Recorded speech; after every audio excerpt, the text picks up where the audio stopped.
Oh, we haven't played anything from Tusk yet. With Rumours selling so well, was it a lot of pressure put on the group? The new album was called Tusk. More edgy, more dirty. But you don't want to die, neither do I. Clearly, it was not what they were expecting. Lindsay experiments with his styles in a way that nobody else ever has ever done. If you don't let me do it my way, I quit. Most of Fleetwood Mac's songs are broken-hearted melodies. But this frail creature is certainly not going to go down to Fleetwood Mac or anybody else. Cost over $1 million to produce. Expensive retail price, 2 discs. People can feel things not only through lyrics, but just through the atmosphere of the track. Everything is done for us.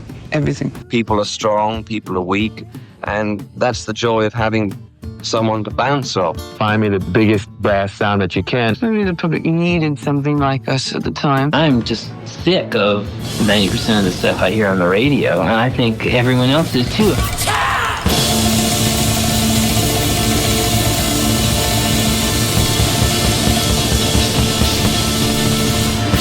And we're back. Hello, everybody. Welcome back to Side C of Two Tusks. Yeah. I'm Bryce. Hi, Jeff. Oh, do we have a name now? Oh, yes, we have a name. Legitimate name. Oh, yes. I'm calling it Two Tusks. Two Tusks. Okay. Welcome back. We're here for Side C. We're halfway through Fleetwood Mac's 1979 album Tusk. Mm-hmm. And today we're going to be talking about the third disc, the third side. Everything from Angel all the way down to I Know I'm Not Wrong. Welcome back, Jeff. Oh, thank you. Thanks for having me. I am excited to talk about this because there's a lot of really good stories in these 5 songs. Mm-hmm. And also, I think there's a nice little diversity of sounds. I think this is a really nice side, just to kind of get general impressions in. It's really interesting. I feel like it changed dramatically. Mm-hmm. I feel like the songs we have here are very different than the stuff from the first disc entirely. Yeah. And all of them feel different and different to each other. Even. Yeah. You want to jump into track 1? Yeah, absolutely. Let's go. Okay, this is the Stevie Nicks single Angel. Mm-hmm. This is a kind of a country dance hall sort of song. You want to listen to a preview of it? Absolutely. Here we go.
So that's Angel. Mm-hmm. Very poppy. Yep. For all of the Stevie Nicks songs, certainly all the ones that we've gone through, it's the most upbeat. I guess maybe Sisters of the Moon. Man, that's right. We're just coming off of Sisters of the Moon. Oh my gosh. Yeah. What a swerve. Yeah. What a swerve when you put on that second disc and you're like, oh, I was in a whole different mood just a minute ago. How do you feel about Angel? Angel frustrates me because I really like 75 to 80% of it. And I have some issues with it's so pedantic. I don't know.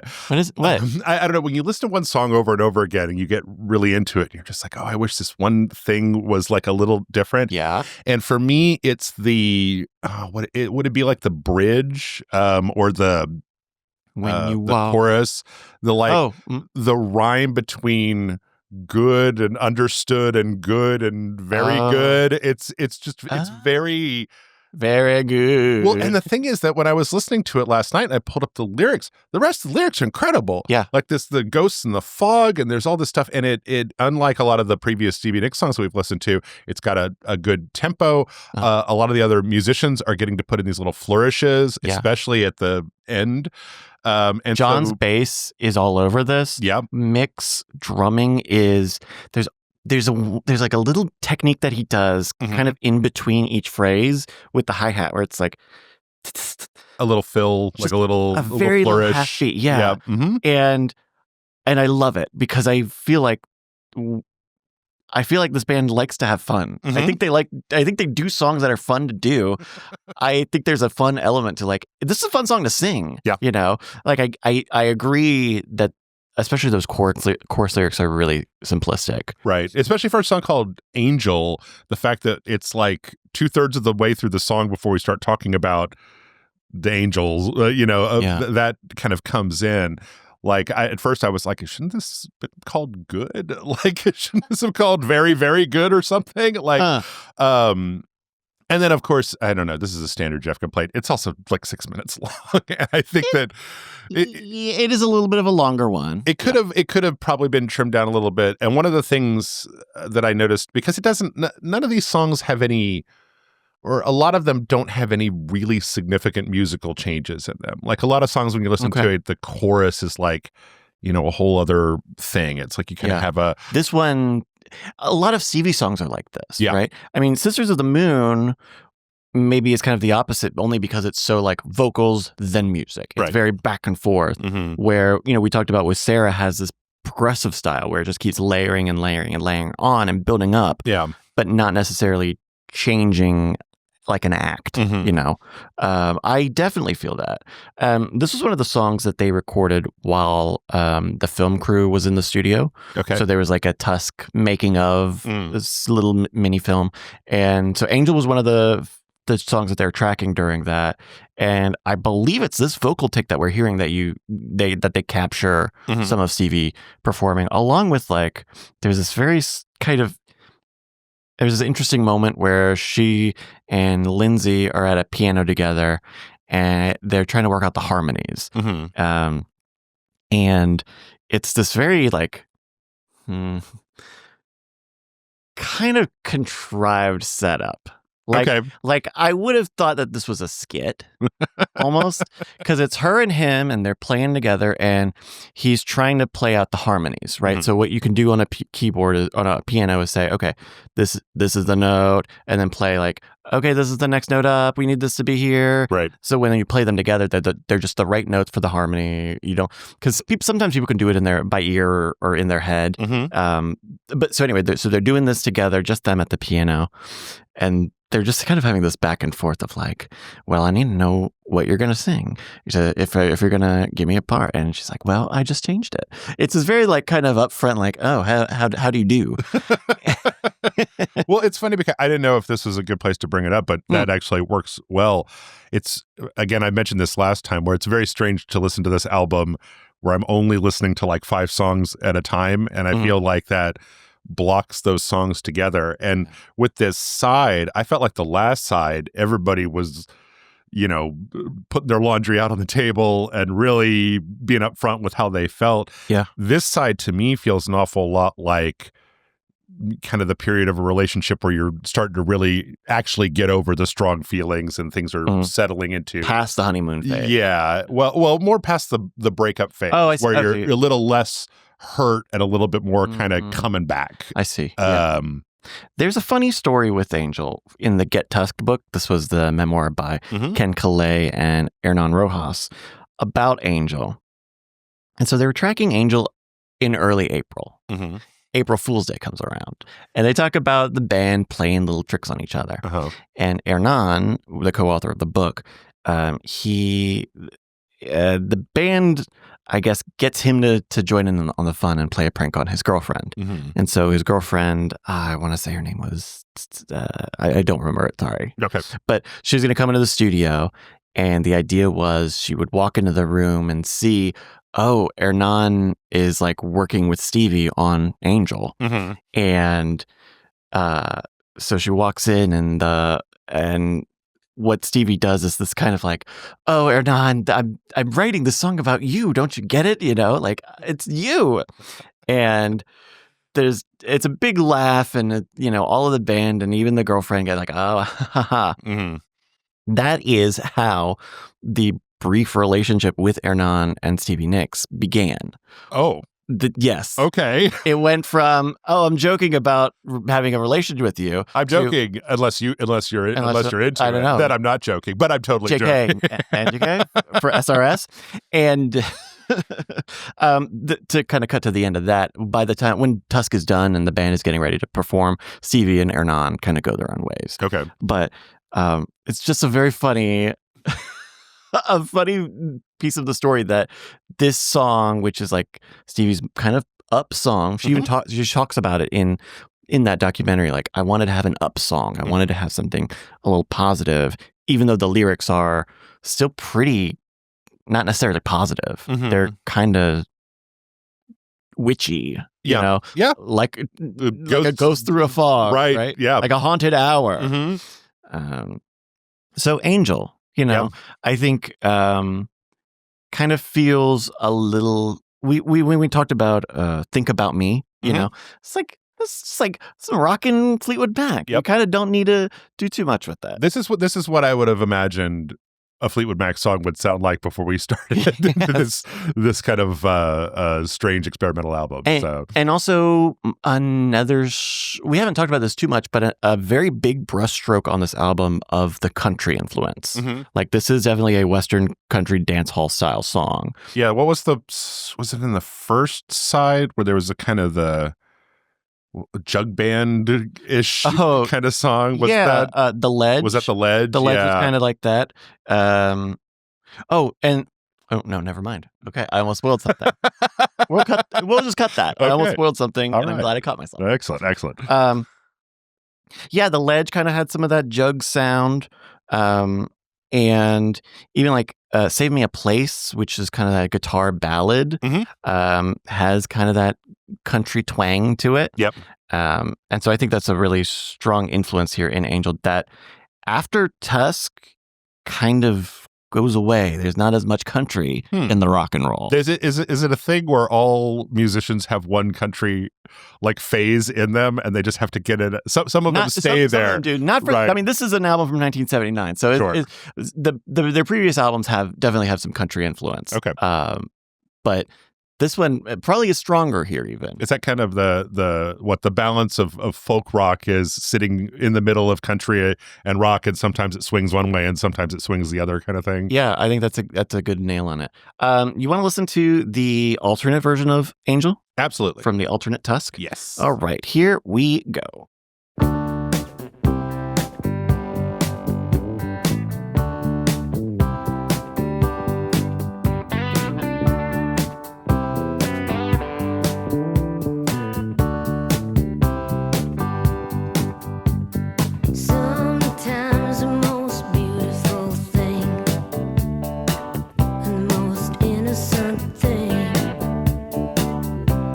And many of those dreams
Well, there we go. The alternate Angel.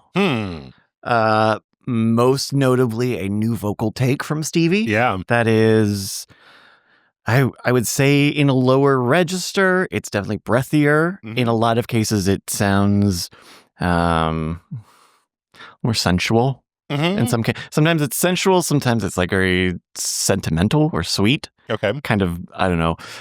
The thing I felt the other day listening to this take is that if this wasn't on a release called The Alternate Tusk, Mhm. I think that this take would be completely inappropriate to release. I feel like there are parts of it that are really good, Mhm. of the vocal take, and some of it that make me feel like this is embarrassing. And this is embarrassing to put out in this state. Like you probably could have done some dubs, done some of these a little better. And so with these, we don't always know exactly the story. It could be that this was one specific take for some reason that wasn't spliced together with other takes or what have you. And then there are some other little things that we've seen kind of across the board already. The backup vocals are not finalized. Right. In a lot of cases, they're wrong or out of time. The guitar on this is almost feel a little more like default. There just is guitar on this song. Yeah. Where in the original, there's again kind of addition by subtraction with the guitar. Mhm. Like in this kind of comes up in that Tusk documentary as on the line, I still look up when you come into the room. I have the same wide eyes. The guitar is completely stopped at the start of that phrase. Mhm. And at the end, in the studio version, it just starts to comes in a little bit. And they even say like, that's me seeing your eyes. That's me eyes. That's a seeing. You also have to ask yourself, like, how much of this stuff is intentional and how much am I just ascribing a great deal of intention to something that may have just been how it went. I posit that there's a good amount of intentionality on this level. I mean, I'm not here to say that like the guitar strings are her dad, but but they did say that was something. Right. What else about Angel? I think it would have been incredibly striking for this project if I had listened to that version and then listened to the album version as the other one, because I'm like, oh my God, what a revelation. It feels like there's just, the Stevie knob was turned down to like 5 here, where on a lot of times it didn't, I think it's just because I've heard the other version, it didn't sound like she was singing as much. Yeah. Like it just sounded like less sing. Yeah. The angel, yeah, and then on the musical side, when I was listening to it, it sounded very separated. Like everything kind of felt. The image that came to my mind is it's like, you get a burrito bowl and everything has been just put one off to the other, it's like in very discrete layers. You need to mix it up. And then like on the other one, it was all mixed up. It kind of had a noisy chaos where it all kind of... In the studio or the alternate? In the studio version where it all comes together and blends together, like it kind of overlaps a little bit more. And especially where you've got the little guitar stuff, the little drum stuff happening over here and the bass stuff and things changing. I think that kind of mix really keeps everything moving forward. Yeah. Whereas here, it just felt like everybody had to be on their best behavior because you could hear every single track like individually. Yeah. It definitely does feel the mix feels a little less feels more unpolished in this alternate version for sure. Even though I did think that there were a few more guitar flourishes that I liked in the alternate version. I heard the guitar more. Yeah, for sure. I do kind of wish, even going back to the studio version, towards the end, everybody really like kind of goes off the hook and just kind of really is going for it. And I kind of wish that more of that energy had been present earlier. Oh, yeah. There is a lot of these songs on this album follow that same trajectory where it almost starts with a song. We mentioned this a little bit where it almost seems like the band didn't realize they were starting to play and they all kind of start at different times. I definitely see that in like they all start cold, and then as they play the song, they kind of warm up, and by the end, sometimes you're getting some of the best parts. But it's like, why is this? Why did we go to end? Yeah, put this in the middle. Because I feel like the studio version of Angel, for some reason, and maybe it's because of the age that I came up in, but Stevie's vocals, maybe I think it's just that very first note. It's just that it's something about that doesn't sound right. Yeah. And it makes it feel jokey. It makes it feel like, oh, I'm doing country as a joke. But I was born in 1990, and that was when you were doing country as a joke, and not just like as the thing you were doing. You could probably, I mean, for this entire album, as I think back to the songs that we've talked about, you could probably make a case with this album that Fleetwood Mac knows neither how to start or end a song very well. A lot of them kind of just drift in, and a lot of them kind of just fade out at the end. Yeah. You think about stuff that has, I don't know, the first example that came out was like Bohemian Rhapsody. It's just like, the song is starting, like, where a lot of these are just this very kind of traditional, almost start playing a guitar with little drums behind it, and then everybody kind of joins in at their leisure. Yeah. But if I can have just a little bit of a side jag here briefly. It's your podcast. In like the art world, if you look at things like the Dadaist movement or the Fluxus movement, you don't need to know what they are specifically, but basically they were kind of counterculture movements against the way art was being platformed, right? It was why I did go to art college for like 5 years. The listeners may not have a BFA, okay? The listeners might not have a BFA. And the idea of like, okay, well, screw you. Art does not just have to be the things in a museum. It's not just the things in a gallery. It can be a pisser that I take off the wall. It can be the painting that we made at a party and we all splashed stuff on it. And that is a lot of what I feel in Tusk. The idea of we're going to upend capital N and norms to push this music into another like dimension. Like we're gonna make this so weird because if we do it right, we'll find something 1,000 times better than anything we could have planned. Interesting. In my now I'm reading tea leaves. Now I'm really reading into the guitar length. No, it's funny because okay, this is gonna sound just a little bit mean. Okay. So I just want to preface this. Yeah.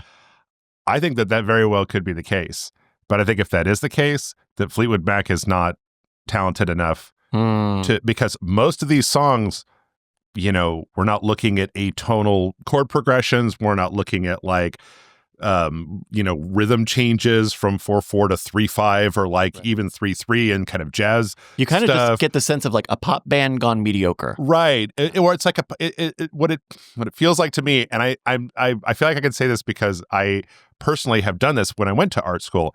Is sometimes you push yourself to be a creative genius and you learn that you're a journeyman workman, like that you can do the thing very well, but that you're never going to be. You're not going to come up with E equals MC squared. Putting a dot on a white canvas and then talking about the, the importance of it in the universe. And I mean, for what was technically the biggest pop band in the world. Yeah. Like, yeah, of course you're not going to be able to do that. You motherfuckers did Dreams. Like, what do you think is going to happen? Right. Again, I think I mentioned this in the first episode, but like when I think of that sort of thing, I think of a band like Captain Beefheart, right? Where it's just like going crazy and doing very, very strange things. Yeah. And even some of the times that we've talked about like found sounds and instruments and stuff, you can kind of hear that, but it's never so much different than a traditional pop instrument, or it's used in such a way that that something is different, but it's still just the backing of a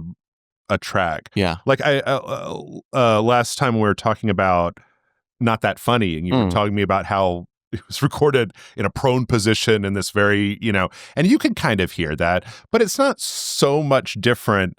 Like, I don't think that when you first hear that song that you go, what is wrong with this man? Like, you can imagine him standing at a microphone singing that song in that tone. So my response to that is, because I agree. Yeah. Like, absolutely, it doesn't really sound like, you don't listen to it completely unprompted and go, why is he singing it like this? He just sounds like he's singing it angry. But and maybe this is my own vocal limitations, but I feel like it's actually kind of tough to sing that song the way he sung it. To sing it in that kind of angry tone where you're not just shouting. Like I I'm on board. I'm just on the ship saying like there was land on the other side though. Sure. There might have been something over there. Sure. Any other thoughts here as we round out Angel? Just because I know like I have a lot to talk about this week. I have a lot to talk about. Yeah, absolutely. Let's move on. I like this song quite a bit. It's just that one little chorus thing that keeps it from being like my favorite thing on the album or on this side. So, all right. Well, let's move on to track number 2. This is That's Enough for Me from Tusk.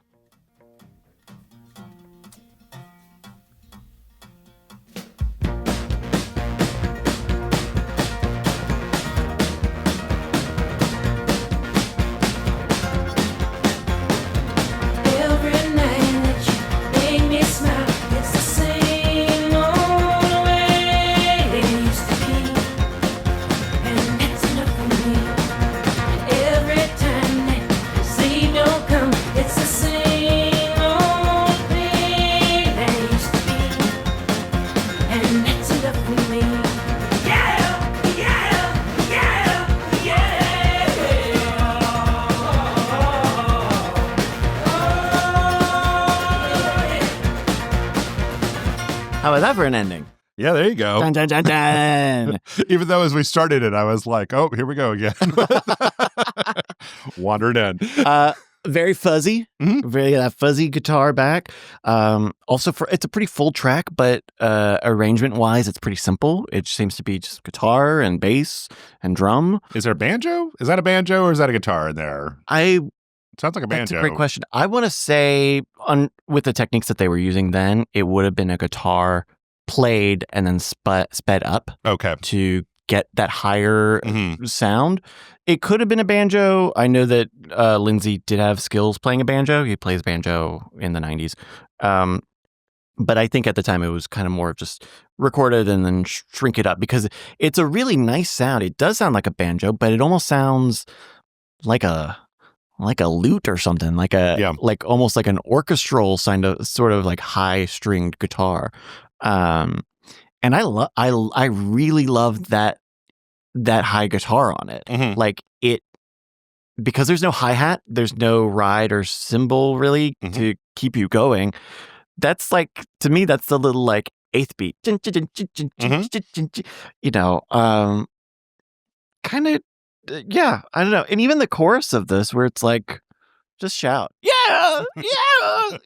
Like, you know, it's not easy to shout like that, but to do it, you have to put your whole fucking ass into it. Yep. And they had to hang upside down on a trapeze in order to do it. No. I am the butt. How do you feel about that? That's enough for me. Now, traditionally, I'm not the biggest fan of when the folk needle swings too far towards country. Yeah. And the first few times I listened to the song, I was like, oh, this is another one of those kind of jug band hoot nanny songs. But what's strange about this song is that, and it's probably the length, and it probably has something to do with the way that guitar is. This song refused to be disliked by me. The more I listened to it, the more it was like, it's short, it's snappy. I like the kind of the lyrical content is very kind of like dark, you know, but in a way that I can kind of identify with. It's something I wish I saw more of on this album, of these kind of like think of it yet. Lyrics that are more abstract about feelings, where maybe these two sentences don't actually make sense if you were to read them out loud in a TED Talk. Yeah. But as a signal of how you're like, oh no, I know that feeling. I've had that feeling before. So I ended up really liking it, even though I think the first few times I was like, oh, another one of these. And part of that too is probably the length, because it's very snappy. It is. It's under 2 minutes. We just listened to the whole thing again. Yeah. I think there's something in my head where I really want to connect this for some reason to a song that they did on Rumors, Never Going Back Again, which is just Lindsay singing and playing a guitar, and he does the finger picking, so it sounds like there are fucking 3 guitars playing at the same time. Sure. And for some reason, I feel that this song is like an inverse kin to That's Enough for Me. Like, Never Going Back Again lyrically is like I mean, it's kind of what's said on the tin. Like, I had a bad time. I'm not going to go do that again. Mm-hmm. And this one is either from the other side of like, yep, you're coming back, or this is what it feels like to give into the pressure of going back to the thing that hurt you. Yeah. And yeah, and I it's not a lot of lyrics. It's pretty sparse, but I think this is one of the times where Lindsay's writing can shine on that critical level. Mm-hmm. I think they say in Get Tusked that Lindsay's like the weakest songwriter of the band. And I wouldn't disagree. If you, they couch it in certainly in terms of lyrics, in terms of how his lyrics are put together. Mm-hmm. I think they definitely can be kind of one note. He's great at production. I love his second solo album, Go Insane. Mm-hmm. But guess what? Go Insane is about a lonely man who's really lonely. And have you heard that he's lonely? He's lonely. Oh. And so that's where, like, okay, just play the guitar, give me some fuzz, Yeah. And let us think about it. Mm-hmm. Do you want to hear the alternate for That's Enough for Me? Sure. It is about as short as this one. Okay. Here we go.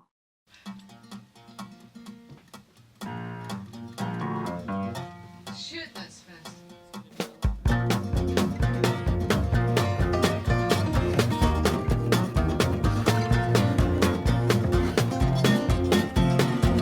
Every night that you make me smile, it's the same old way it used to be, and that's enough for me.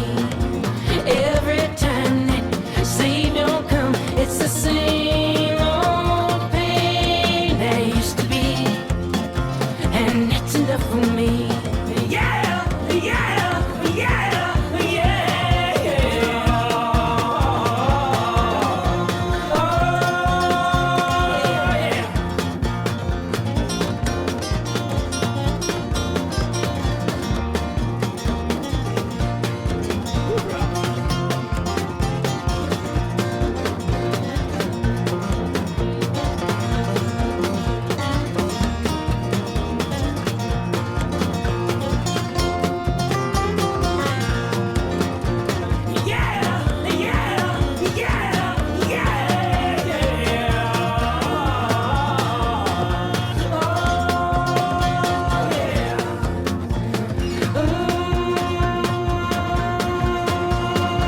Every night that sleep won't come, it's the same old way it used to be, and that's enough for me, and that's enough for me, and that's enough for me. That's Enough for Me with more jug band. An interesting one on the Alternate Tusk, where the vocal track seems to pretty much be identical to the studio track. Yeah. There are not a lot of those, or the times that there have been, it's not been particularly noticeable. But this one, it kind of sticks out given how different the backing arrangement becomes. Mm-hmm. You have gotten rid of all of the fuzz on the guitar. The bass, either it's like the unprocessed bass, or it's like but it sounds almost like a stand-up bass. Okay. You definitely hear the keyboards. You can hear kind of that kind of high guitar sounds like it's in there, but now it's not so high. Mhm. Now it's just kind of like at normal speed. Yeah. And we even have a little extra little flavor in it, the intro Mhm. of Christine going. I thought for a long time, I thought it was Stevie saying "shoot, that's fast," and in Get Tusked they say it's Christine saying "shit, that's fast." Yeah. But I hear "shoot, that's fast," and I definitely hear it in Stevie's voice. Okay. So I heard "shit, that's fast" when we were really? listening to it. Okay. But it may just be that my mind they put it to hear profanity. They put it in the lyrics, and maybe that's maybe that's why I'm thinking it's "shoot." But how do you feel about the like defuzzed "That's Enough for Me"?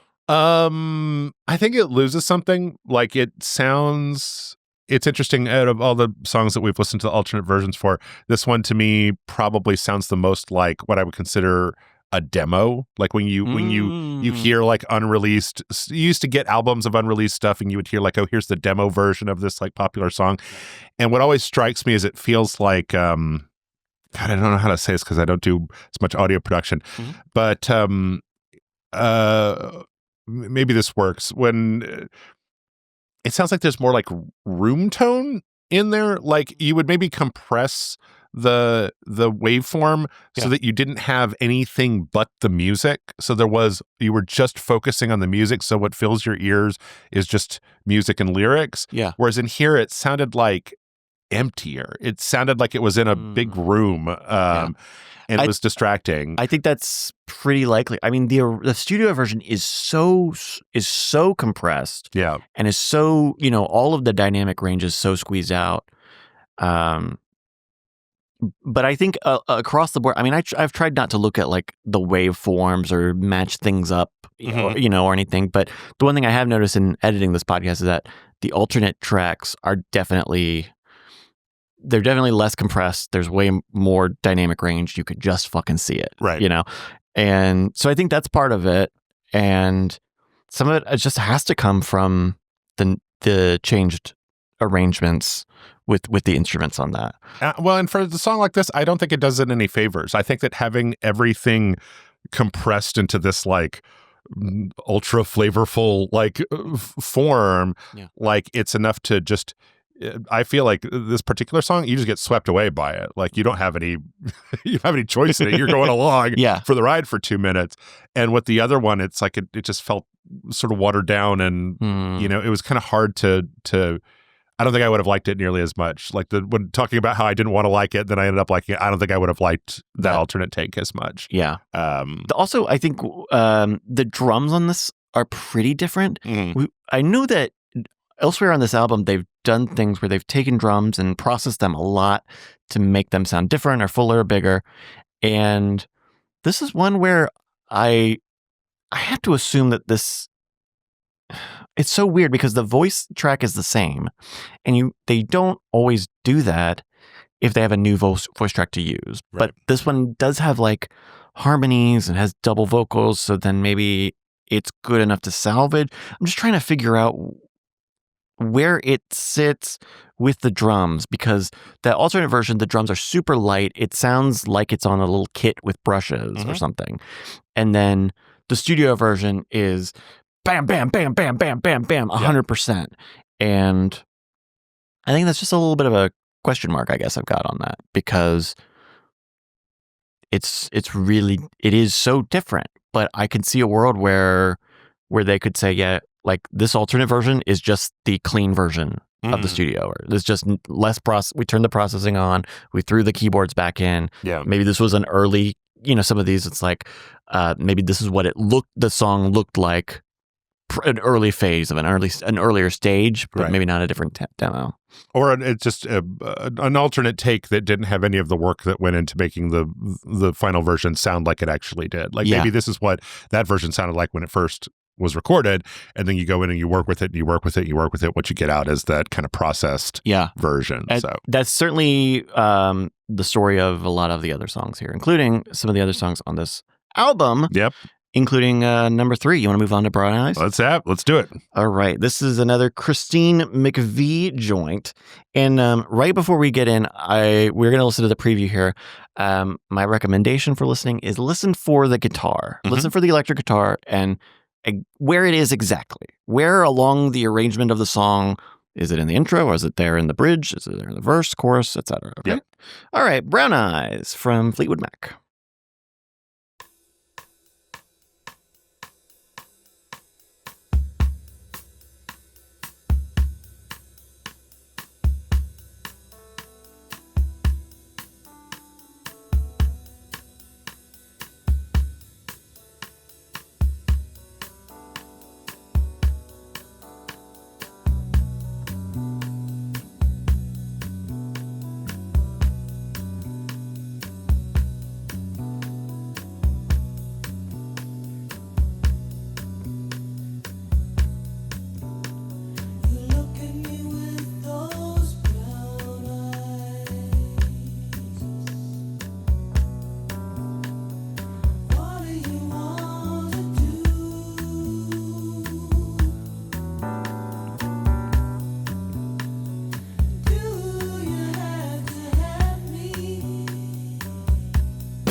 right, that's Brown Eyes. Mm-hmm.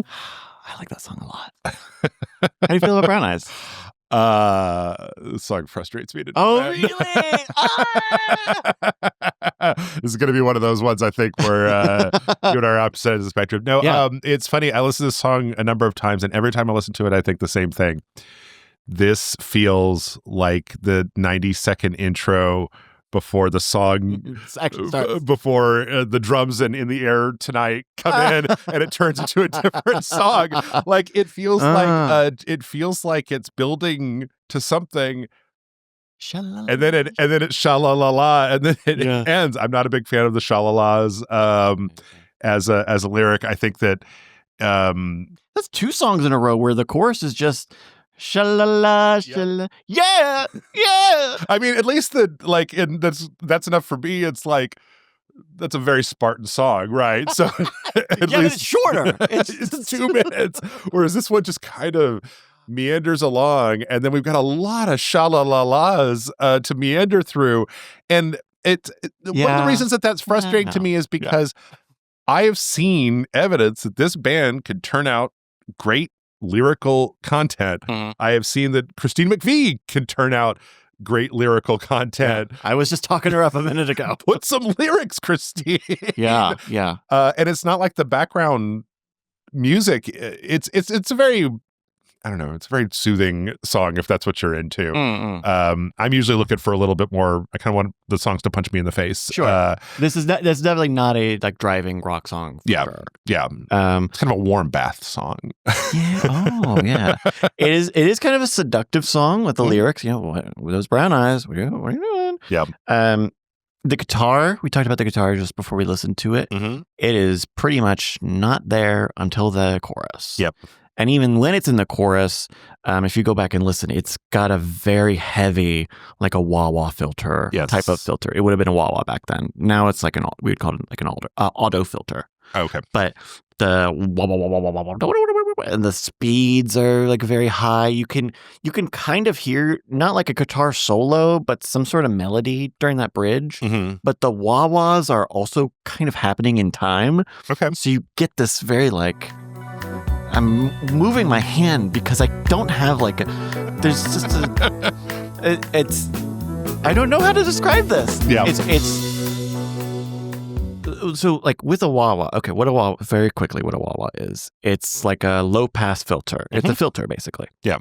And it moves how much of the EQ is filtered from very little to where you hear the whole thing all the way down to very almost all of it, where you hear you're just the lowest frequencies. You don't hear everything. And if you go back and forth like that, you do that in time, then you get a very interesting, like, it's similar to like a it's similar to a tremolo, it's similar to a vibrato, but where those are pitch and volume, this is the EQ. Anyway, that's your music lesson for the song. But another song where the guitars are addition by subtraction. This is not really a guitar song. It's another funky bass song. Yeah. And it gives plenty of space for John to hit every single note. I mean, he doesn't really like get crazy with the bass, but that's not what he's doing in the song. He is here to be, as much as like the metronome of the drums are, to be on time. And because it's so big how the bass, guitar, and the keys play off of each other. Yeah, I mean, I guess that with so much, with so few lyrics to get in the way, I wish that there was a little bit more complexity, a little bit more letting people off the hook a little bit to do a little bit more fun stuff. Oh, I see that, yeah.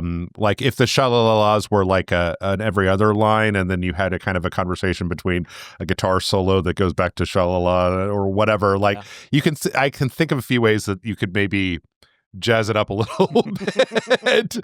Some other things about Brown Eyes before we go to the alternate. They double tracked the rim click so that you hear the click that you hear through the whole track, basically. So they double tracked it. Basically, they recorded a take and then they had Mick go and do just another take of just the click, just that rim click. Oh, where you're hitting the stick on the side. Yes. Yeah. Okay. And Mick didn't love doing that. He was pretty much just click, click, click, click for an hour. Yeah. And that was really not a fun part of the recording of this. It's not very fun unless you get to go back to, you get to do a few rim shots, and then you get to go back to doing the actual drums. Yeah. So. Another thing, this is from Get Tusked, but we talked previously, Christine was seeing Dennis Wilson at the time of the Beach Boys. Mm-hmm. And an interesting thing that they don't go into more detail in the book is that Dennis Wilson has green eyes, not brown eyes. Oh. Well, who are you talking about, Who are you talking Christine? about? Maybe Christine's just trying to throw everybody off the set. Just like, oh, I'd love those men with those brown eyes. Yeah. Like, oh. Well, and I mean, the album is called Tusk. We can also take brown eyes to mean other things as well. Sure. I can actually see, I mean, now that you mention it, I forgot about the Beach Boys connection, but the Sha-La-La-Las do have a lot of Beach Boys kind of DNA. But it usually works better when you have like a 5-part harmony. We're going to listen to, at the closing of this, we're going to listen to a live version of Brown Eyes. And when you hear the Sha-La-Las, guess what? They're Sha-La-Las. Oh. It's Christine and Stevie and Lindsay. Oh, okay. And it sounds different. It's different, but it works. It works really, really well on stage. There is something appealing to hearing multiple people singing together. Like, I don't know what it is, but it makes it. I don't think I've ever heard a chorus where I've been like, "Ooh, no, get rid of the other two and let's just have the one." Yeah. It definitely makes the song feel a little different as well. It's maybe not as seductive, but still kind of cool. I think it's a cool song. It's a cool but maybe song. not seductive. Popping its color. On the live one. Before we listen to the alternate version of Brown Eyes, I do want to play just a little bit. I want to play the end of the regular Brown Eyes for you. Okay. Because like other Fleetwood Mac songs, this one has a fade out. And like other Fleetwood Mac songs, there's stuff in the fade out. There's stuff in the fade out. All right, here's that fade out. Like a ghost in fog.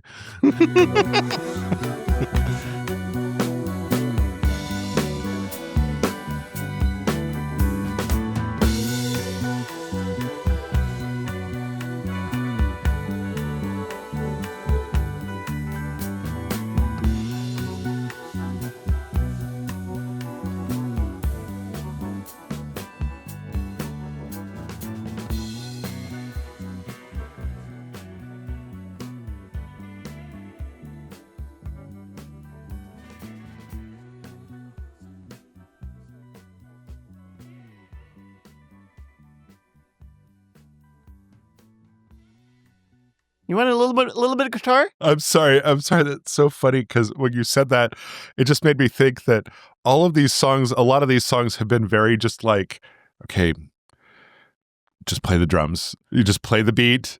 And then it's like, okay, we're getting ready to fade out. It's like, all right, I can just do whatever I want to. I can have a little solo right here. Yeah. I can finally get out some of the creativity that I wanted to do. Put a pin in that. Okay. All right. All right. Now, it's time for the alternate Brown Eyes. Okay.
to take your troubles away.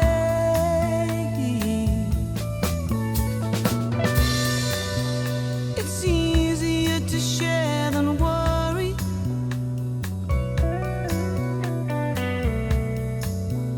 It's always better that way.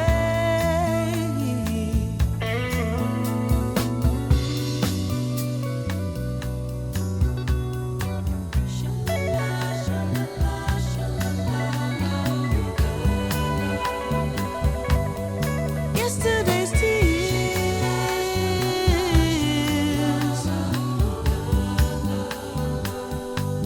you're over the sad years. I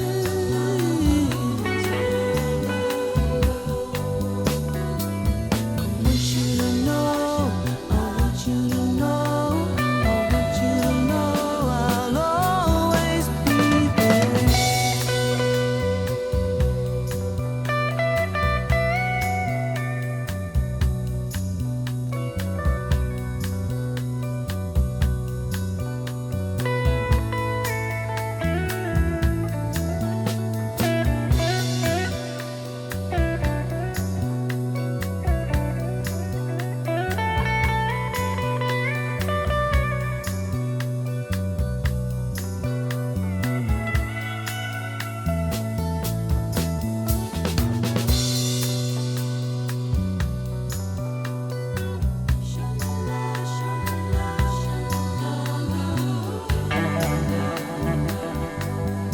Yesterday's tears,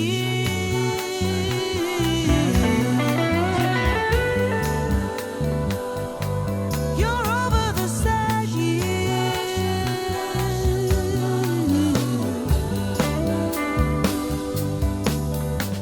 I want you to know, I want you to know, I want you to know I'll always be there.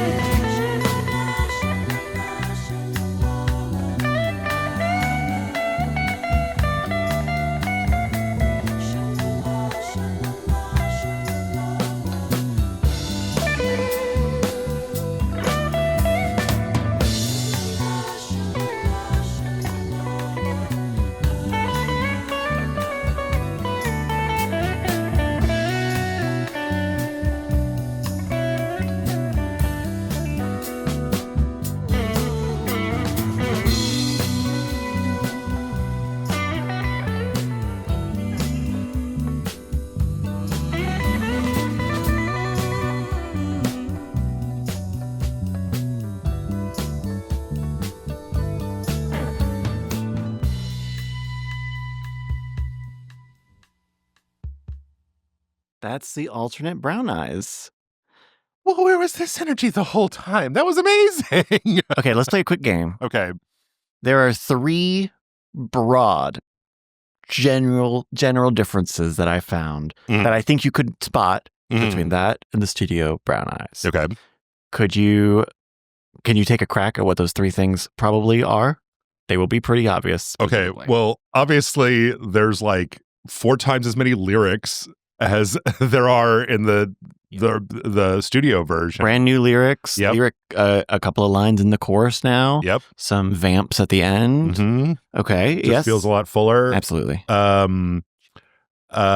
would definitely say that, I mean, because you pointed it out, that the guitar is much more present here. A lot of guitar in it. With a lot more kind of like improvisation and stuff that feels like it's really kind of filling in some of the gaps or some of the, I don't want to say monotony, but some of the more simplistic parts of the original where there's like a lot more kind of guitar brought up to the front. It's kind of what I've been wanting James Lindsay to do this entire time, is like, come up in here with some of them high notes, give me some of the little solos and stuff, like show me your chops.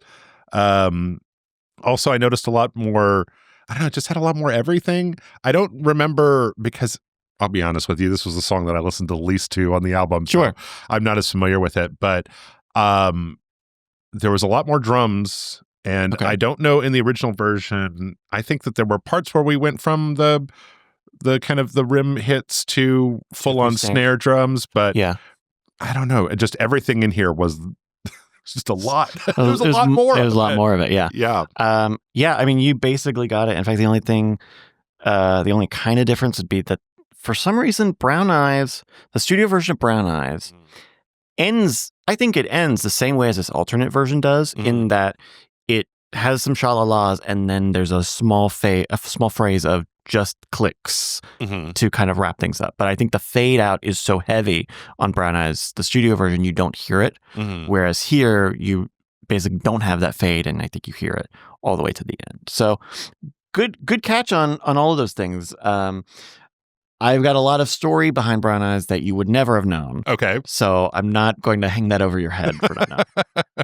So back when Fleetwood Mac was first formed, the original members included Mick Fleetwood and John McVie, but the guitarist at the time was Peter Green. He leaves the band in the early 70s. He has a bad LSD trip. This is during the jazz, the kind of the bluesy jazzy, funky times. Okay. Yeah. And he has a bad LSD trip somewhere in like Munich or Germany.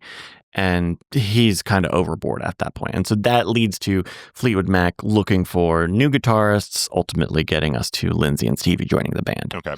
At some point when they're recording Tusk, they're recording it in LA at the Village Recorder, Studio D. And I guess word has kind of got out that Fleetwood Mac is in town and is recording. And hey, they're a bunch of hooligans. And so at one point, one Peter Green shows up and says like, hey, what are you guys working on? And on the Alternate Tusk, most of the tracks they don't say like alternate version. They have a date on them. Brown Eyes doesn't have a date. Instead, it says with Lindsay and Peter Green. Oh. This take is Lindsay and Peter Green playing together. Oh. So there is more guitar. There's Okay. fucking twice of it. And that would explain why it feels so different. it feels so fucking different. It feels so different. It's more like a blues song, more like a jazz song. There's a little technique that I presume Peter Green does a lot in this version where it's like going back and forth between two notes. And it's all over this alternate version. Yeah. And it's only in the fade out of the studio version. Oh. See, Peter Green came in and they recorded stuff with Peter Green. Yeah. Oh my God, the original Fleetwood Mac guitarist. But addition by subtraction. And what the band has said is the only part that Peter Green is playing in the studio album is that lick in the fade out. Wow. Everything else just like, is oh yes, stripped back. what a nice little homage, a little Easter egg for people. I don't think I genuinely I don't listen to there's cool stuff in this alternate version, but I think it makes me like the studio version better. Really? I like the negative space in the track. I like kind of how cleared it is of guitars. I mean, don't get me wrong, it's great. And I think what the guitar does in this alternate version, throw it in the live version, do it in something else. But I don't know. I'm really sold more on the studio version with less guitar. Interesting. You know? I'm gonna guess you disagree. Well, oh yeah. I mean, I like the alternate version better, but I'm a more. Give me more. I'm a maximalist. Like, give me. I'm a hedonist. I'm a maximalist. Just give it to me. Yes, more. But it's funny when you tell that story because, again, with all this stuff, you can never be sure whether you're ascribing meaning where there is none, right? But it feels like that alternate version, knowing that is like these three people that know each other slipping back into their old ways of just like, we're noodling around and we're having fun and we know how to play with each other, especially. And again, you've read the book and I haven't, but like, there's a lot of Lindsay control stories that we've heard before. So the idea of just having the guitarist that come in, and especially with a song like this where, the structure of the song is mostly bass and drums. I mean, like the lyrics can come in, but there's not so many of them. It's not like a Stevie Nicks song where you're really booing up the lyrics, right? Right. You just need to leave space for them. Even this alternate version where the lyrics are totally different. Right. there's still only so many lines. Right. You know? There's a lot of shalalas. You can get away with doing stuff with the with and around the shalalas. So, I mean, again, I may be just putting my own thing out there, but it does sound, that version sounded like everybody was having a little bit better time, which maybe. Which again, if you like the more subdued version, right, that's a more kind of controlled edit of like, we're being very intentional with what's going on. Whereas that one did give off more like jam vibes to me. Yeah. And the studio version kind of reminds me a little bit of from the Rumors album, Gold Dust Woman a little bit. The one where it's the cowbell instead of the snare, and it's a Stevie Nicks song, just because it's another kind of darker, kind of undersold song. It's just being cool. It's just doing its thing. It's just being a mood. Yeah, it's just a mood of a song. Sure. I think what happens is they recorded this version of Brown Eyes with some early version of lyrics, and as it gets pared down and down, I presume there's a change, rewrite the lyrics, rewrite them different. Because also the vocal treatment for Christine on this alternate version is completely different. Yeah. In the studio version, it's like doubled. So it almost sounds like a chorus. Like it doesn't sound like there's a distinct first person voice. Sure. It sounds like 2 or 3 voices. Where here, it's definitely Christine singing without really any doubling or like backups. Hey everyone, just a quick intermission and we'll get back to the music. If you're enjoying Side C, Side D will be released in 2 weeks, but why wait? Listen to all 4 sides right now by subscribing on Patreon, patreon.com/LFGX. Get the podcast feed for full-length previews and enhanced audio quality for the biggest, best 2 Tusks experience.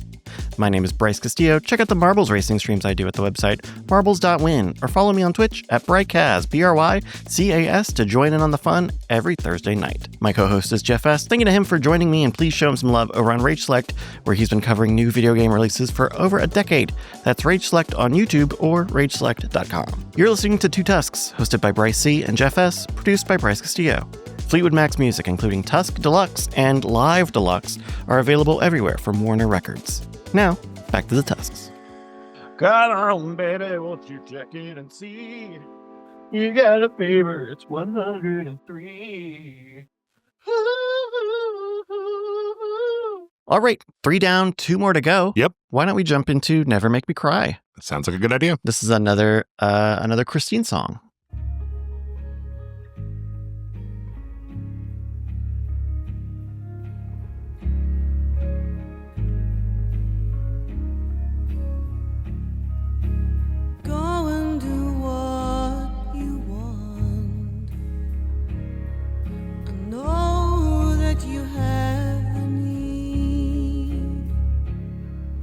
You know that I'll wait as long as it takes.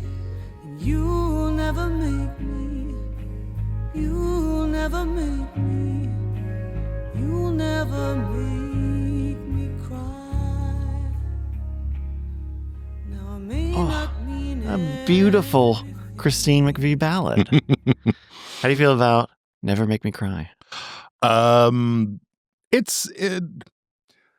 It's not my favorite, but it's a good song. It's not necessarily my speed. While I was listening to it, I think Christine McVie might have written the world's greatest 8th grade slow dance, let's slow it down song, because it's not too long. It's not too long. You don't want people slow dancing for too long, Right. It doesn't have any really objectionable lyrical content. She's even kind of crooning. Yeah. Kind of another sort of example of like kind of country almost, a little with her, just a little bit of her vocal lilts. Yep. This was, it's another short track. It's only like 2 verses. The ending is pretty quick. It does have like a interlude in the middle of it. Not exactly like a bridge or solo. No. Yeah. From Get Tusked, the backing of this is like 9 different guitars, and each of them have been processed and handled in different ways to give them a lot of character. This was a song that was written by Christine. Apparently she wrote it on a yacht for Dennis with Dennis. And this is like her love song to Dennis. Okay. Dennis is a bit of a party boy. He passed away a few years after Tusk came out. Doing a lot of drinking and drugging. Yeah. And that makes a lot of sense because there is this is kind of a melancholy song as well with this kind of strange, like, I'm going to love you no matter what, do what you want, you know. I mean, we talked about, was it Think About Me? You mentioned kind of the passivity of love in there. And I think that's very similar here. I think in the book they describe it as it's her saying she's not going to clip his wings, basically. Yeah. And another thing of them they described like the soundscape of this as Christine singing this from the bottom of the ocean. Okay, I can kind of see that. Right? It's kind of got you can kind of see the light coming through from way up above. The buoys and the seagull. Yeah, absolutely. And I think that just, I don't want to say that makes this song better, but I really like that image. That doesn't necessarily come across just in the music. But I think if you give someone enough to be like, oh, what about the bottom of the sea? And you're like, oh, you can kind of imagine the water ripples and you can imagine, oh, okay. They need a 90s music video with some cheap CGI. Yeah. They need the strong spotlight just on Christine. Yeah. It also kind of reminds me just a little bit of the emotional content of That's Enough for Me, of this kind of, there's like a pain, but the pain is okay kind of vibe. Yeah. I don't know. I felt some kinship kind of between those. What contributed to me to this side being this kind of like post the bombastic breakup, the more kind of just because sucks, but you're getting better a little bit at a time. Yeah. Type of thing. The perspective of the lyrics on this song are, it starts with go and do what you want. Right. Which is very passive. It's very, it's a little subservient. Like, go ahead, fuck around, drink and drug, whatever. But that is its own form of love, I guess. I mean, it's the experience of having accepted that you are emotionally connected to a mess, right? Yeah. Is that like, I'm not going to be able to fix them. I don't know how long this is going to last, but I'm just going to... You'll never make me cry. Yeah. Yeah. It's almost a little easy come, easy go with that. Like, thinking about like the statement, like, you'll never make me cry. Someone who's cried before, I wouldn't throw that around willy-nilly. Sure. People could make me fucking cry. Sure. Well, we have an internet now, Bryce. So it's easier. It's happening way faster than ever before. No, I mean, but I guess, that does bring up that it is a sweet song, but there is a sense of separation there, right? It's less... I can't give you everything intimate you need. Than, when people are really into each other, that's when you get the throwing things and singing from the prone position in the bathroom. And, that kind of intense emotion. Whereas this is, it's kind of it reminds me a little bit of the band Morphine. I don't know, just the overall sentiment. All right, let's jump into I'm excited to play the alternate for you. Okay. So here we go. This is from the Alternate Tusk, Never Make Me Cry.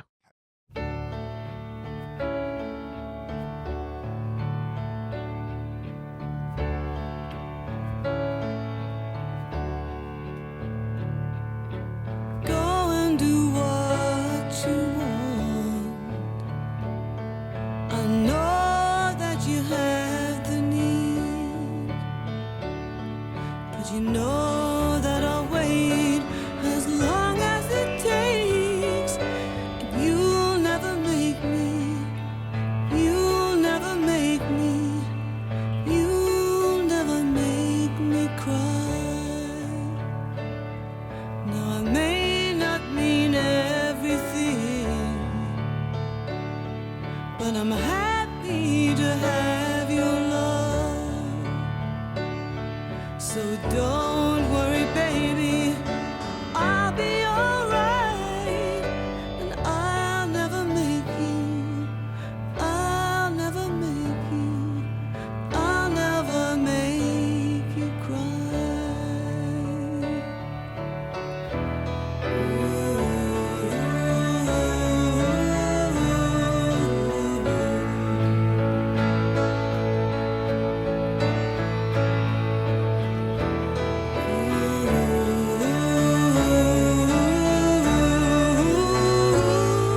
you have the need.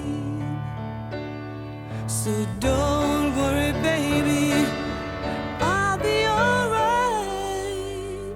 You'll never make me, you'll never make me, you'll never make me cry.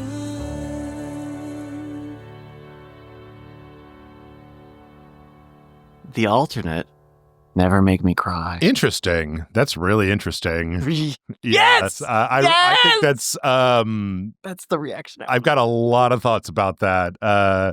In the beginning, okay, so I'm not entirely sure because I listened to this first time. Yeah. At the end, it felt like about halfway through we started getting what sounded like a cello or something that was kind of at the beginning. It just seemed like it was vocals and piano. Yeah. And then we got that, and at the very end there was like kind of a little bit of string. A little bit of string at the end. Yeah.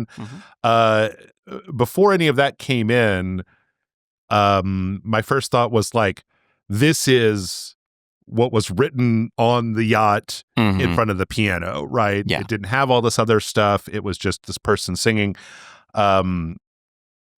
I think that I appreciate the piano here more than I've appreciated anything that Christine has done on the piano. And I think it's because this is so much less of a sedate version of this song. This version has a lot more feeling in it, and it's subtle, but it's definitely there. It feels like the other one was kind of, again, compressed into a smooth song, whereas this feels a little bit more raw. And I think that part of that is because you can really feel a lot of the emotion comes through in the piano, not in a keyboard, but in actual when that low note starts to come in, like it's sweeping. Yes, it's very sweeping. The story is pretty similar to how you called it. Yeah, like she had written that and had gotten the piano part down pretty well. I mean, it sounds so. That was maybe a strange thing I had with it too, is that the piano part is so fleshed out and so done that I'm surprised we still went to the studio album level. Right. Like, because there's a world in Rumors, there's a piano ballad that Christine does. It's Songbird. And I could totally see someone saying like, Songbird 2, this is your big ballad for the album. Yeah. It's your big Christine ballad.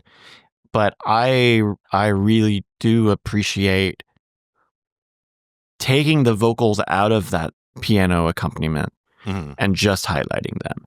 Because now when I go back and listen to the original, when I go back and listen to the original, I start to hear the piano kind of call and response sometimes. I'll be I kind of hear it, and I don't know that you would have gotten to that point if you wrote just a vocal line for a guitar-y soundscape song. Yeah. What were you going to say? Well, what I was going to say is, I don't know. Again, this was really striking because I don't know that I've had such a reaction to one of the Christine McVie's songs, just kind of whole cloth, is that there was like a kind of aggression in the piano and some of the ways that some of the hits were a little bit harder and you could hear them. That to me, in some ways, recontextualized the song of like, as the impression that I got was that this is a lie. Like that I do care, but I know what I have to say to keep this going. And you hear the feelings in the piano, even if the words are everything's going to be all right, that there's a kind of there's more roiling in the musical background of the piano. But and you know what's so funny is you say that, but I agree in the opposite direction. Okay. I think highlighting just a single vocal take really shows, well, granted, you hear more of these, like, not vocal errors, but just vocal strains where whatever for this scratch track that they recorded of her singing was not correctly in time. This bit was not correctly on pitch, X, Y, or Z. And even though the studio version's vocals are probably a little more perfect, all of just the very tiny ways it's imperfect are like magnified. Like I don't know that I have as much of a sense for that as you do. So it's very possible that I'm just not hearing it, you know? Yeah. Like hearing this alternate version made me completely come around to liking the studio version. Okay. Only because I think I was initially turned off a little by how slow and how kind of droning it is. Mm-hmm. I mean, I want to know what it would have been like to hear this at the time, because hearing the studio version now feels the aesthetic of the studio version today. My first impression would be, oh, okay, this is kind of an easier production to do. Kind of just easier to drone some guitars and layer them and make them seem like a soundscape. Right. But I wonder what it would have felt like back in 79, only because that idea would not have been as prevalent. Interesting. Yeah. I think it'd be really interesting to take this version because it is so sparse.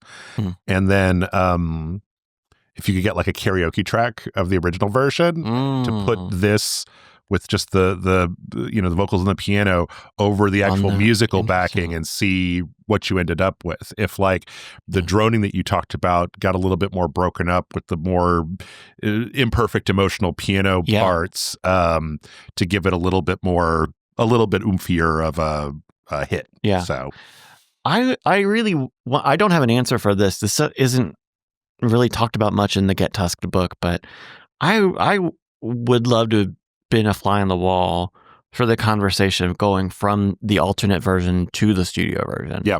Of, hey, I know we've been working on this song and you have a piano accompaniment and we were doing strings and at one point they were recording timpanis with Mick Fleetwood that's not in that alternate track. Sure.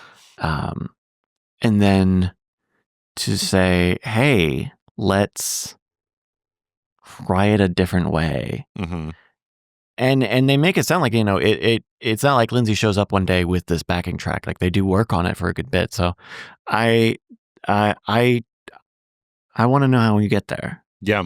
I mean, the other thing that's striking about it is, I don't know, maybe you put this on the album and you've got this alternate track where you're like, when we play this live, that's when you can do this one where, everybody gets to take a break and the spotlight is on Christine and comes at the piano and just like kind of rocks it out for 3 minutes. I believe this is one that did not get played live. Oh, okay. So it's, and I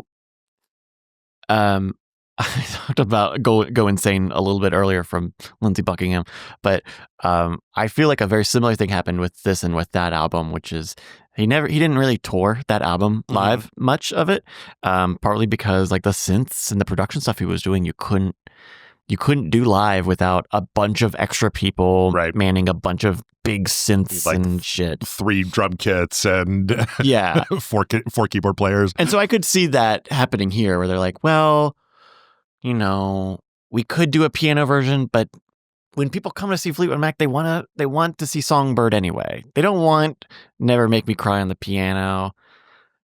So maybe I don't know. The thing is, I think that it sometimes when we talk about these, it's like I do feel that you could maybe get more about you could dig into the song more if there were live versions, because you could kind of see when you're not in this controlled studio environment, like what does it look like? Yeah. What's your finished product kind of look like? And I would love to hear this live. Yeah. It's the sort of thing that would be great because it's just, she's got a great voice. She's got a great piano. You can take out the cello stuff or leave it in.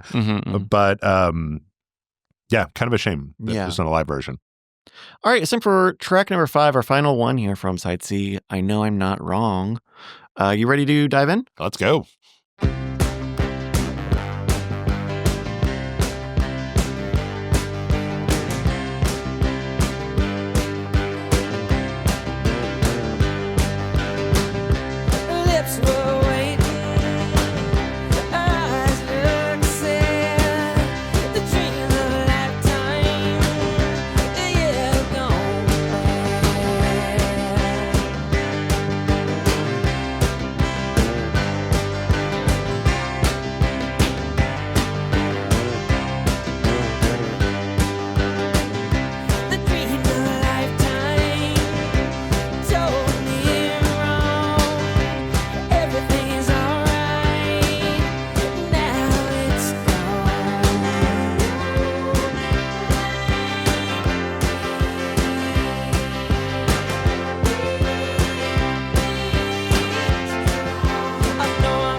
there we go. The last song on the side. Mhm. I know I'm not wrong. Yeah.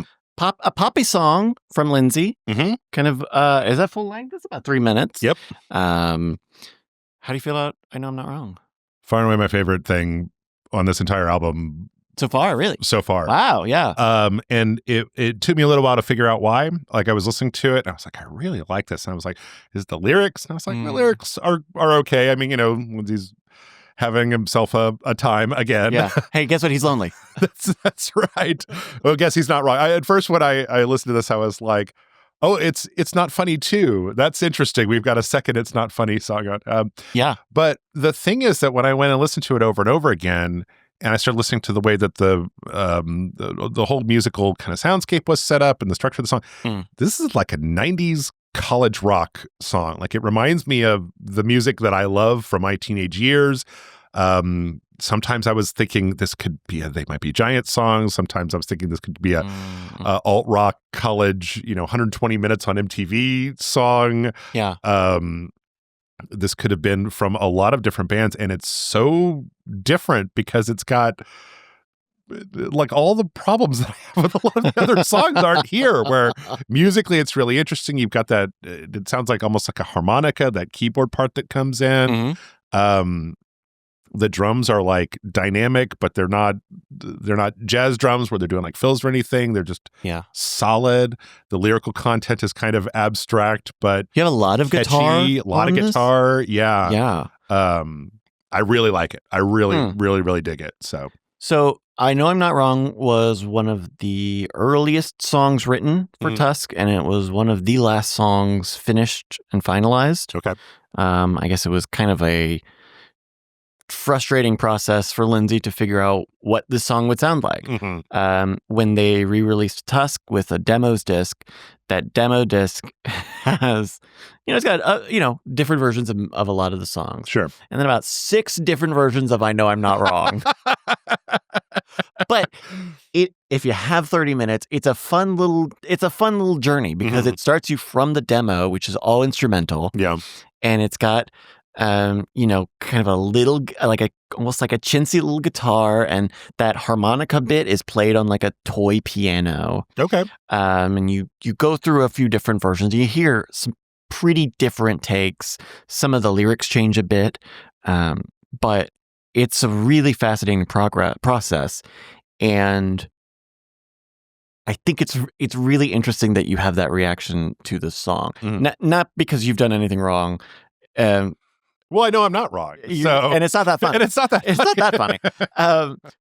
But I got the sense that like this was kind of sent over the finish line. Like, just wrap it. I don't know. I've spent a year and a half on this one. It's not say farted out, but let's please wrap this up. Yeah. And if that's the case, then I think that you stumbled into something good. Because I mean, I would think I'm interested to know what you think.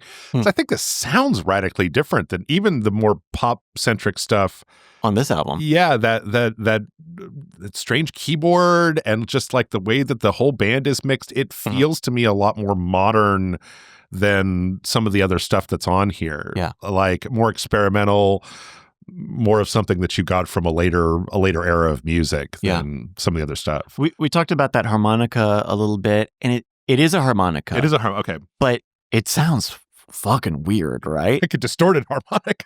So in Get Tusk, they talk a little bit about it. It is a harmonica. It was recorded right onto a ribbon microphone. It's a style of microphone. And then they played that out through headphones and an amp. They like recorded it. They wanted it to sound bad. Like, they had a musical like kind of flag that like, no, make it kind of sound bad. But it sounds kind of great. Like if you maybe you can get a sense that it's a harmonica from in a vacuum. But I think it sounds, for a long time, I wasn't sure if it was a harmonica. I thought like, is it a synth? Is it a guitar that they're playing somehow weird? I thought it was at the beginning, but then I thought, well, surely not. It's got to just be like a synthesizer or a keyboard of some sort. Yeah, but it's not. The other interesting thing about I Know I'm Not Wrong, so that melody that the harmonica plays in the studio version, in all of those versions on the demo disc side, they have that melody. Mhm. It's somewhere in there. Okay. It's usually an instrument, but some of them it's like Lindsay's sing da da da da da da. Yeah. You know, it's in all of them, except for the alternate tusk. Oh, interesting. It's fascinating. I'm saying that now because I don't think that's planned. I don't think that's a dig to like, we're gonna get rid of this thing that was in your song, because to hear it described in Get Tusked, they speculate that it was probably Lindsay's favorite song for having worked on it for so long. But at the same time, it was rehearsed even for the Tusk live tour, but was not played live. Interesting. And I don't think they played it live until the aughts. Was that, I mean, Lindsay was playing that harmonica, I assume? I don't know. No, not specific? I would have to go back and check that rehearsed footage. I think when he doesn't play the harmonica in the more recent concert footage of it. So either... I think he was saying it. Ba, ba, ba. I think it was that. Maybe at the time there would have been a piano thing. And then I know at one point, sorry that this is like not as much detailed, but I know that in Get Tusked, they talk about one song where they were actually going to have one of their road crew play a synth so that there was like just an extra accompaniment. Interesting. But they couldn't make it work because he had other things he had to do during the show. When can Gary get here? We've been waiting for 3 hours. Okay, so it's time for I Know I'm Not Wrong, the alternate version. Okay. Let's just enjoy this one. All right. Let's enjoy it. Sounds Here we good. go.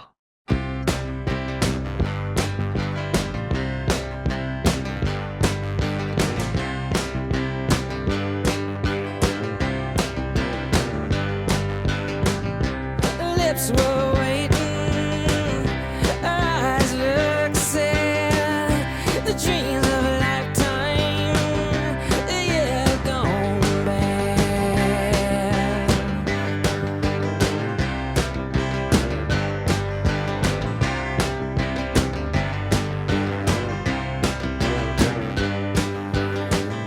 The dreams of a lifetime told me wrong. Everything is alright, now it's gone.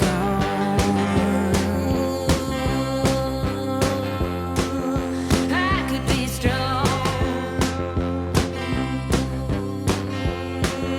I know I'm not wrong.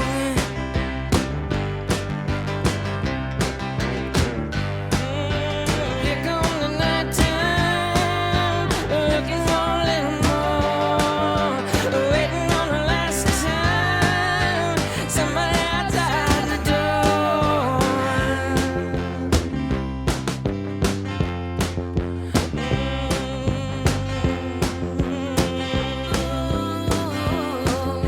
I know I'm not wrong.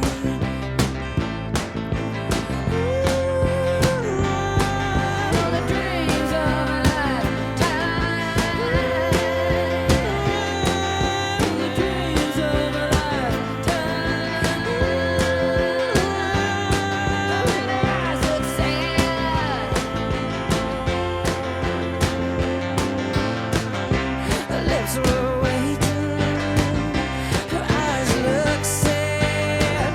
The dreams of a lifetime, yeah, gone bad. Now be strong now. I know I'm not wrong.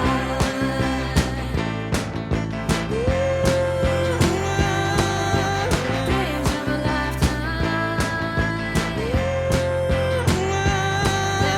Dreams of a lifetime. Her eyes look sad. But I'll be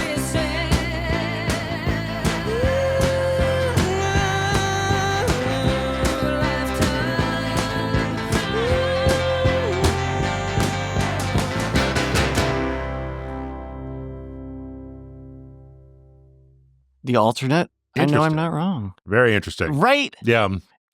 And So when talking about the no harmonica in this, I think it's because they weren't sure what to do with the song. They talked briefly in Get Tusk that there was a take where they tried having Stevie on it to see if she could. Is she the missing ingredient? Right. It seems like maybe not, but I do like her vocals on this. Her little vamps. Yeah, it does. Dreams of a lifetime. It does make me curious because the big thing that stood out to me was that I think that the lyrical content changes a little bit without the "don't blame me" before I know I'm not wrong. Yeah, and I wonder what it would sound like if you had Stevie singing the "don't blame me" parts. Yeah. I don't know. Generally speaking, I think that this is a little bit looser.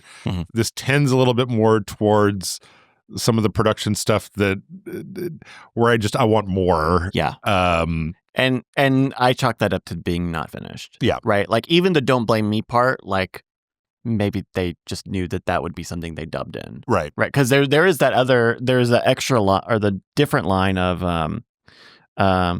I could be strong, and like cut that. Get it out of here. Yeah, if I've got for this song, I'll trade Stevie for that harmonica. I love the harmonica is such a specific sound that you don't hear in any of the other songs that really just kind of pegs this one as different. So I Know I'm Not Wrong is also a bit of a fraternal twin song. Fraternal? The not identical ones, with Not That Funny from side B.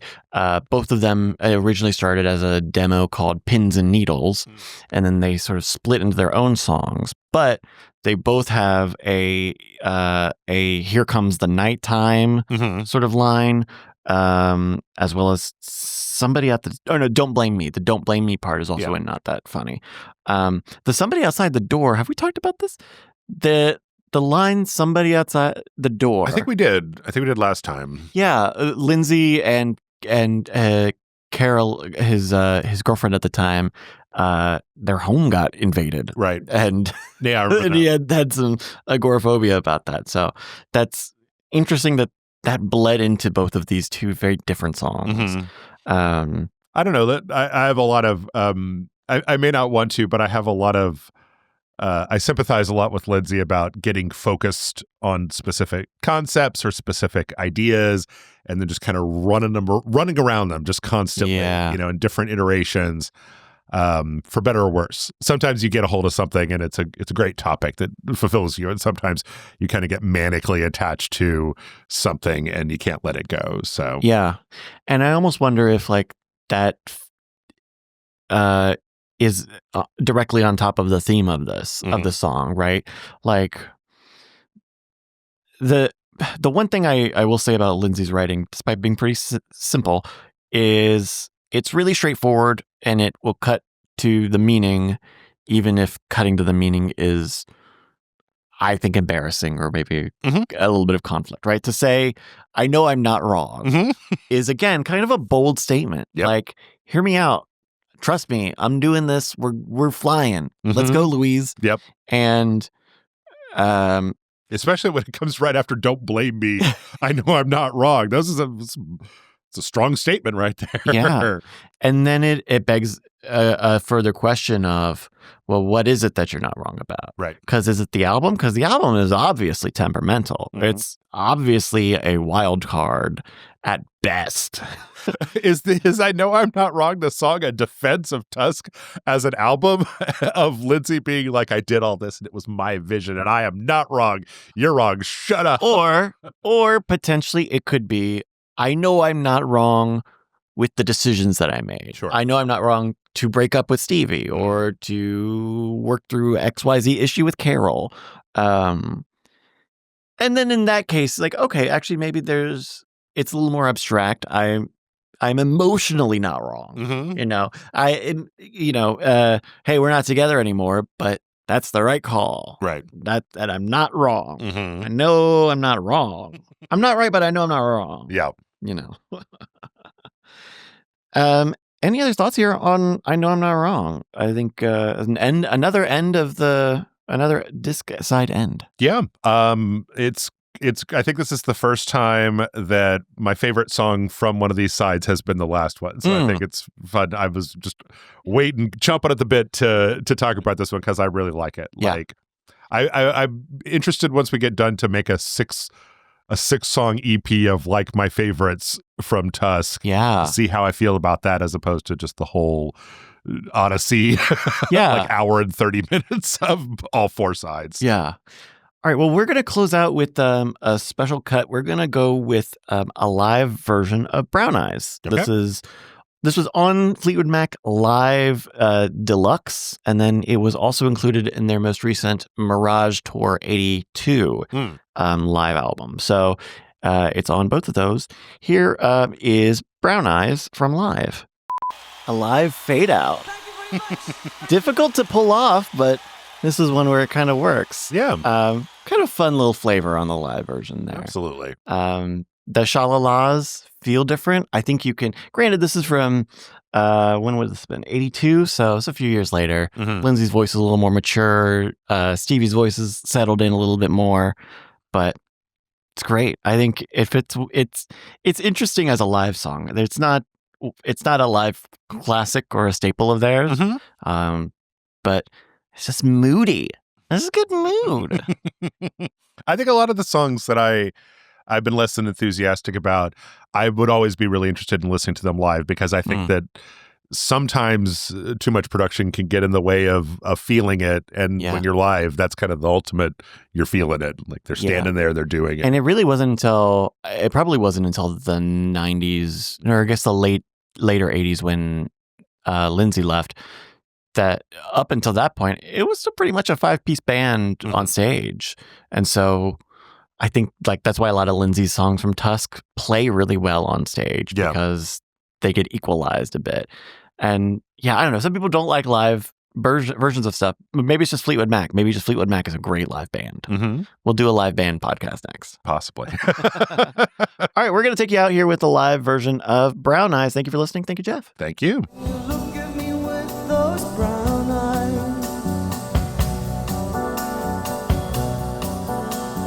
What do you want to say?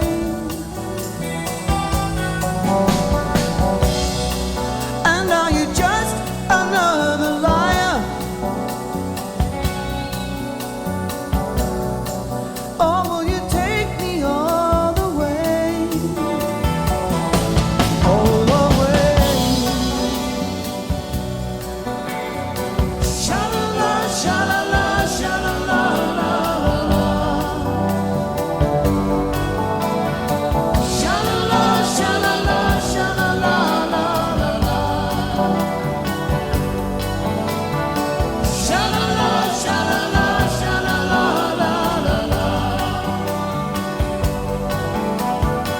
Sha-la-la, sha-la-la, sha-la-la-la-la.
Thank you very much.